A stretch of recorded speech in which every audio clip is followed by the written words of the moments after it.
Fellas, you know Degree Cool Rush deodorant, right? Well, last year they changed the formula, and guys were mad about it. One dude even started a petition. So guess what? Degree heard us, admitted they messed up, and brought the original Cool Rush scent back exactly how it was. And it's in Walmart, Target, and other stores now for under $4. So grab some and remember why its cool, crisp, and fresh scent made it the #1 men's antiperspirant for the last decade. Degree Cool Rush is back, and it smells like victory for all of us. Auto insurance can all seem the same until it comes time to use it. So don't get stuck paying more for less coverage. Switch to USAA Auto Insurance and you could start saving money in no time. Get a quote today. Restrictions apply. USAA. Hilton brings you new ways to stay. With experiences that let you capture the glory days. Introducing the Graduate Hotels. Each inspired by local college towns, these stays are always original and never boring. Get in touch with traditions all across the country and enjoy a stay that's a class above the rest. Book at Graduate Hotels with Hilton Honors Points at Hilton.com. It's a win-win. Hilton, for the stay. From the Fifth Quarter Studios in Madison, Wisconsin, you are listening to High School Hoops with our hosts, Steve Collins and Jake Steger. All right, welcome to High School Hoops. Middle of January, final exam times for high school students. Hopefully you're all studying. Before we jump into today's topic, I'd like to give a big shout out. First of all, 2 things to teachhoops.com for coaches who want to get better. Let me pay my friends. Let me take my wife out to dinner. That's all I want. It's a great resource. It will make you a better basketball coach. You know, I get tons of emails. The community is awesome. You know, it will, you know, I always talk about what does teachhoops.com do. Unlike other things, there's lots of resources. What it will do is it will help you through the hard times. It will help you know that you're doing the right things at the right time, all of those things. So community is great. Go over and check it out. Also, Dr. Dish, the #1 shooting machine on the market. If I could have 6 of them in my gym, I would. We don't have that kind of money. But mention High School Hoops or Coach Unplugged, and they will give you $350 off your next purchase. Tell them I sent you. That would be good. You know, I got to send my son to college. Not that that would help me send my kid to college, but I might be able to buy a book with it, you know, something. All right, what's this day? What's this topic? Well, last week we talked about losing, so we're going to build us some confidence today and talk about how to maintain a winning streak. So, Coach, how do you keep a winning streak? Well, my best winning streak was 25 games, and then we lost in the state finals. So I lost the 26th one. That was 2004. That was 2004. That was Wesley's junior year, and that was I had to eat. I ate a number 8 at McDonald's, whatever the double cheeseburger one was. Coach, I'm not gonna lie though, the team that you lost to is one of the best high school teams I've ever seen play. So I'm sorry to tell you that. Yeah, but I think we win that game if Wesley doesn't break his hand. I really do. I had 3 Mr. Bat. I really think we win that game. But you did lose to a very good team. We did, and he got on fire. Fletcher got on fire. Yeah. That was a great game. I mean, great game. The issue was I was young. Yeah. And Ghazi's was a better coach. I mean, Ghazi's probably still a better coach than me, but whatever. I hope that doesn't go to your head, Jim. But I was just young and didn't know. I mean, it was like, oh my God, they turned the lights out. Oh my God. It was all that stuff. It's just too much. The first time is tough. Anyway, so winning streaks. So I think the hardest part, how to maintain the hardest part about a winning streak is you have to almost pretend like you're on a losing streak. Like human nature is complacency. It is. And it's easy. Like I keep telling myself we're on a little bit of a winning streak. I tell myself that I got to be harder on them rather than easier on them when we're on the winning streak. I got to almost coddle more when we're on the losing because you don't want to kick the sick dog. So I don't know why I said that. Whatever. I don't know what the expression is. I love my dogs. Trust me, I'm not kicking any dogs. But you know what I'm saying? You gotta, like, when you've yelled at your kid, you gotta go give them a hug at that point. When you're on a losing streak, they're more fragile at that point. That's a better way of putting it. And but when they're winning, they're feeling like they're king of the world. And I tell them it doesn't take very long to go from the penthouse to the outhouse. And, so I have to tell myself on a regular basis, yes, we're good, but we're not great. We're good, but we're not great. We want to be great. How can we be great? So I think that for me, that's the hardest part about maintaining. And I've had a lot of winning streaks. I mean, I think we won 40 some conference games in a row. It was like 2.5 years of never losing a conference game. Crazy streak. And it's hard. It's hard. You got to play mental mind games. As a coach, you do it because they are going to start feeling like they're, the Clippers or the Warriors of old, whatever. So what do you think, Coach? I think losing a game within the middle of the season is a great thing. Being able to have to win all throughout the whole year is very, very difficult. I think back to our state championship. We started the season off 9-0, and then right before Christmas we had a loss, and it really put us in reflection as a staff, and then we ended up winning every game the rest of the season. But that winning streak the next winning streak that went on was that we changed our identity a little bit. We said we're a really good team, but we're not playing like a really good team in a sense of, all right, we're playing too much of the half court. We made some adjustments to make ourselves better.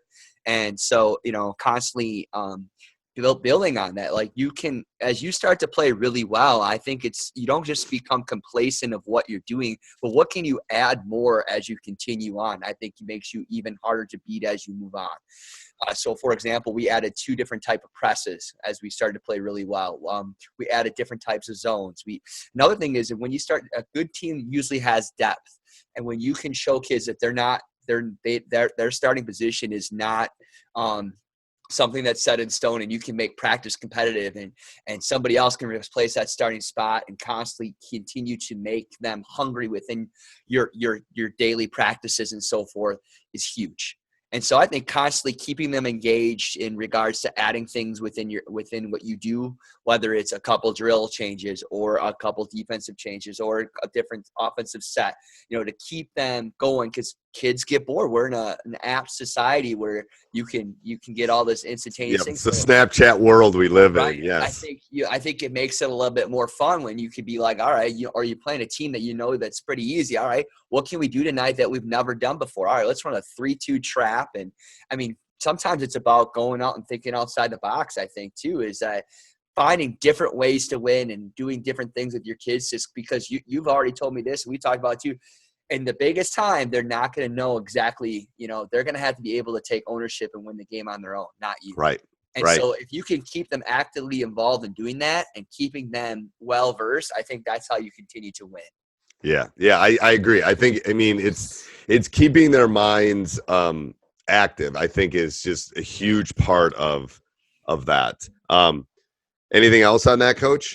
Winning streaks are good. Winning streaks are good. I think another thing is a lot of teams that win make shots. So they do. If you're playing well, maybe you're not running your offense 100 times in practice. You're getting a lot more shots off, and you're keeping your legs. You're keeping your kids engaged. Yeah. There's a lot to be said about that, because after a while, if you're all playing well, it's really hard to cover 3 or 4 guys that can hit shots. Right. So if you're starting to play well, use that to your advantage in practice too. Like Coach said, don't beat a dead dog if your kids are playing well. But the thing is, here's what I've started to do too, and this is a little tidbit for high school coaches. We've gotten down to 3 perfect possessions. And I think it was yesterday in practice, we were running one of our offenses, and I said, all right, and I split them up in the winter break. I tend to split them up into 2 even groups just to, again, keep them engaged. So I had 2 even groups, and I don't remember which group it was, but let's say it's the green group. And they were running it, and it took them 14 times to get 3 perfect possessions. I said, stop. This should not have taken 15 minutes. This should have taken 2 minutes. So I play little games like that with them. It's like, all right, 3 perfect, and we're done. Go on the next thing. 3 perfect, we're done. And I probably had the longest practice I've had in 3 years because we weren't doing what we needed to do. Now, were we tired? Were we getting off the plane? Were we doing all that? Yes, absolutely. There's lots of reasons why it occurred. Winter break, they're staying up and playing, games on, 2K and all that stuff till 2 a.m., whatever. I get that. But that's where I think you as the coach have to think, perfect possessions, how can I do it? How can I, make them focus and be precise? All right, anything else on that? One other thing is then if you're starting to win a lot of games is think about being the opposition of how are teams going to beat you. Right. I think that's huge. I think it's really important to be like, think of the opposition. If you're starting to play really well, think about what are teams going to do and try to emulate that in practice in situations or little games like you talked about. Right. Yep. I think that's perfect. All right. What's our Question also winning streaks? You should join teachhoops.com for coaches who want to get better. Telling you, I've won 80% of my high school games. There you go. If you're looking for a mentor, teachhoops.com.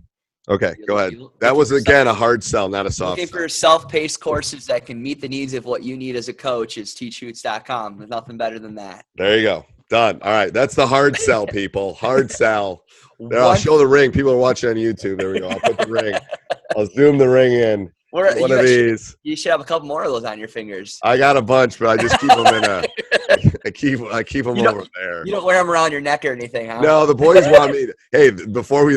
So again, this is what we do on High School Hoops. We just go offside. So we were down in Florida at the tournament, and I usually wear a suit, and I bought a couple nice new suits and stuff, and I didn't want to take them because I was going down to see my parents before the tournament. And so I didn't want to pack it. I didn't want to take another bag, whatever. Yeah. So I wore Yeezys, shorts, and a polo. And we played the best basketball we played. So the boys basically corralled me yesterday and said, "You're wearing that the rest of the season, coach." I go, "What?" They go, "You're going to wear that." I go, "You want me to wear the exact same outfit in January in Wisconsin?" Yeah, go, "Yep." I go, "Okay. If you win, shoot, I'll wear a, one of those white shirts. I don't care. If you win and play well, I'll wear shorts." So next game. This is our 70th episode, and this is the best advice we can give any coach. You do whatever it takes to win games. Seriously, I don't care. I mean, if it means something to them, oh well. Yeah, and it doesn't go against my philosophical issues. Like I give them choices when it doesn't really matter. If they want me to wear that and they think it's funny, great. Because the first time they don't start playing and I'm wearing that stuff, I am gonna go like, yes, like look at you. Yeah, so it's fine. If we win 25 games, if I have to wear that at the Kohl Center, perfect. Yeah, I will wear a polo, shorts, and Yeezys at the Kohl Center. I don't care. Right, because then you could show off another ring in March. That's all it's important about. Shoot, because I will talk, because I'm sure they'll ask me, "Why are you wearing that?" And I'll say, "Well, here's why." But anyway, all right, go ahead. Sorry. One thing we can do to help high school kids not burn out around finals time. Just one thing that you think is really important. Yeah. So we try to do practice as quickly as possible after finals. So if we get out at 2, I try to do practice right away. And give them a snack, say finals are over. We've done some meditation now where we kind of like leave school behind and then get into our practice. So you usually have about a minute meditation even before we hit the floor. But I think that's easier because what I tell the parents is when I send them home, they're done. So let's say finals get over at noon. We'll go from 12:30 to 2, and then I'm sending them home. And I said, then they're yours. They can take a nap, they can eat, they can go study. So I would rather give them a big stretch of time at that point than give them all this. Okay, finals are over at noon. Come back at 2. What are they going to do in that? They're not going to do anything in that 2 hours. Other than maybe go eat, they're going to mess around. So that time is so precious during finals time that I just like to do. Any high school coaches out there that are listening, I try to get those practices done as soon as you can after final exams. If you can get in the gym, you're a little bit out of routine, but I think that out of routine is better for them, to be honest with you, because they're not sleeping as well, and they're stressed, and they're worried about this and worried about that, and their parents are on them, and all those things. What did you used to do? I often sat down with all of them just to help them organize their week. I think is really important. I think kids don't constantly know how to organize what they need to achieve. So sitting down with them and kind of mapping out their week of how they're going to be successful is huge. I think often you have to expect kids they don't know anything. I think right. teaching them how to do that is huge. Yeah, and I think that's something I talk about in my classes too. It's like, okay, you got an 86 in this class. It's a 10% final. It ain't going up much. I mean, right. Don't bomb it, but okay, but you're in an 89 in this class, and if you get an A, you can get an A for the semester. So it's like you got to teach them those little, like, it's the math teacher in me, like, where do you need to spend your time? It's like life. Where do I need to spend my time? Everybody has the same 24 hours. Bill Gates has the same 24 hours that I have. He doesn't have an extra hour because he's Bill Gates. But how does he use that time is so important. It's a life skill, to be honest with you. I agree. So that's my tidbit is just, it doesn't take much to constantly hear from somebody else. Those kind of advices that coaches, they mostly hear the basketball advice from you. And most of your kids at that point have respected you and loved you and want to know and they want to hear from you. But it's nice to hear something else coming out of your mouth besides basketball. And I think they take it to heart. I think they do too. All right. Good. Till next week, Coach. All right. Sounds good, Bye. Coach. Bye-bye. This podcast is part of the Sports Social Podcast Network.